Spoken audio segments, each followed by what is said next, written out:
Hi, I'm Dennis Phillips, and welcome to Everyday Reloading and Shooting.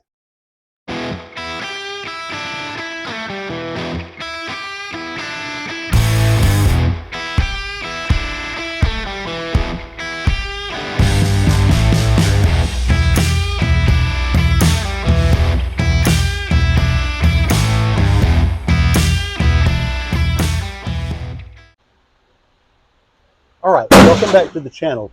Once again, we're at the Georgia Gun Club's 100-yard indoor rifle range, and today I'm shooting my Tikka T3X Ace target rifle chambered in .223 Remington with an Arkin 6-24 by 50 first focal plane rifle scope. We have already established that the 73 grain ELD match bullet works really well with the Varget powder, specifically at 23.5 grains. And so today we're shooting that charge weight, but I'm testing neck tension. And so I have cases set using the expander mandrels from 0.001 to 0.003 inches of neck tension. And so we'll be shooting 10-shot groups at each of these, and we'll be going in half-thousandth increments from 1 to 1.5 to 2 to 2.5 to 3 thousandths inches. Okay, so we'll be shooting these at 100 yards. As always, you're welcome to enjoy the music while I fast forward through my shooting, or you can skip forward to the results that follow.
All right, we had some pretty interesting results here, so let's bring them in and take a look.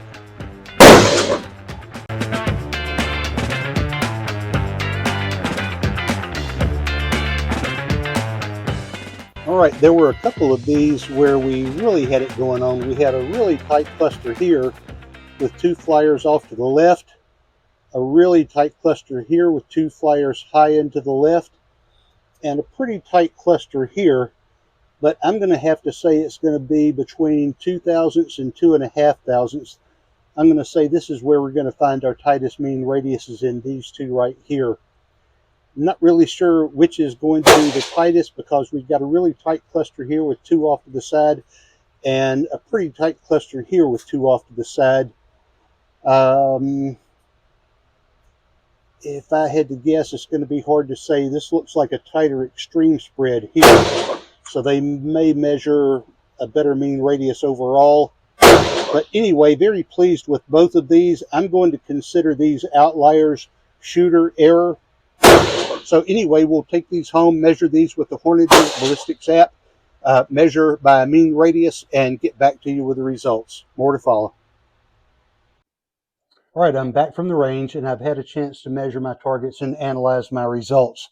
What we're doing here, this is a study in neck tension. In the description below, there's a link to a video by Bolt Action Reloading on setting neck tension, why it's important, and how to do it. If you've been watching my videos for a while recently, you know that I've been working with the 73 grain ELD match bullet and Varget powder. And I've identified a load at 23.5 grains that performs really well. And so to refine that, what I wanted to do was do a study involving neck tension, in which I start at 1,000th of neck tension and I go in half-thousandth increments to 3,000. Here's a picture of my Hornady resizing die with the expander ball removed. What you do is you size your case with the expander ball removed, and then to adjust the neck tension, you use one of these expander mandrels, which go from 1,000th to 3,000ths in half-thousandth increments. And you use that to set the neck tension. So I understand that 3,000ths is not really 3,000ths neck tension because there's going to be spring back. But what you do here is you size your necks with the various expander mandrels, and then you test those loads and you see which one of those is going to perform the best. And so that's what we've done here, and we've identified which one performs best here. So we shot a fouling group with the 2,000th expander mandrel, and following this group, I made no adjustments to the rifle scope. Then we shot our first group with the expander mandrel set at 1/1000th of an inch. So this would have been the lightest hole that case has on the bullet. We had a group size of 1.09 with a mean radius of 0.28. We had an average velocity of 2740 with a standard deviation of 26.9. We move on to 1.5 of neck tension. The group's a little bigger, but that's because we have a flyer up here. The group size is 1.25 with a mean radius of 0.28, identical to the first group. The velocity is virtually the same. We go from 2740 to 2741, but the standard deviation drops to 18.1. Now, I see this flyer here, and I've measured the flyer, and I've included that in my measurements. But when I look at these, when I see something like that, I see that is how the shooter performs, and I see the groups clustering together is how the rifle and the ammo performs. So I did calculate this without the flyer, and if you back that out, then you've got a group size of 0.88 and a mean radius of 0.22.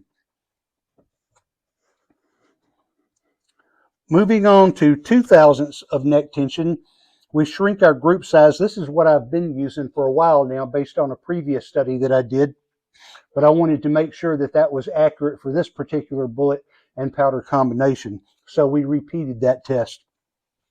We had a really good performing load at 2,000ths. We had a 1.04 inch group size on 10 shots with a mean radius of 0.28. Again, identical to targets 1 and 2. And a very consistent average velocity at 2742, but we had our best standard deviation at 10.9. This, I believe, was our best performer of the day at 2.5 of neck tension. We had a group size of 0.87 inches and our best mean radius of 0.25. Again, very consistent on the velocity, average velocity of 2748. A standard deviation of 17.1.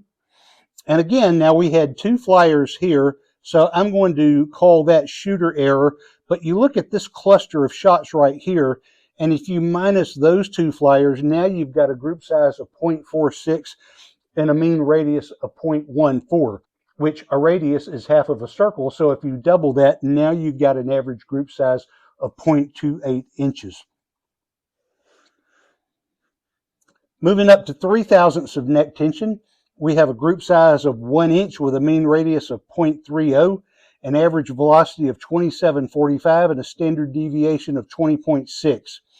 Again, we have a flyer off here to the left by itself, and so if you minus that flyer, we've got a group size of 0.8 inches and a mean radius of 0.26. Now, our two best performers are going to be between 2,000ths and 2.5 and I'm going to give this one to the 2.5 because without minusing any flyers out of there, even including the flyers, you've got a group size of 0.87 and a mean radius of 0.25, giving you an average group size of 0.5 inches. It's got a reasonable standard deviation for that bullet and powder at 17.1.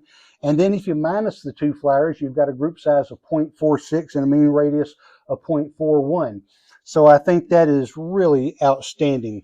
If you listen to the Hornady podcast, they will tell you that anything in the low threes as far as a standard deviation is considered excellent shooting.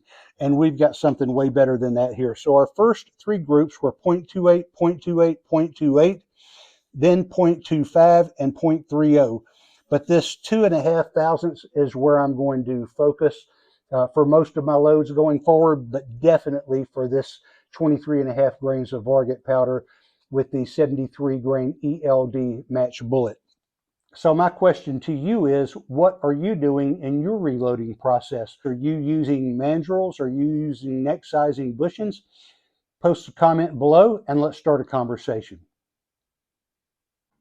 All right, those are my results. I hope you find this information helpful. If you have any ideas, thoughts, questions, please leave those in the comments below. I try to interact with everybody that comments. I hope you will also like, share, and subscribe. And as always, thanks for watching.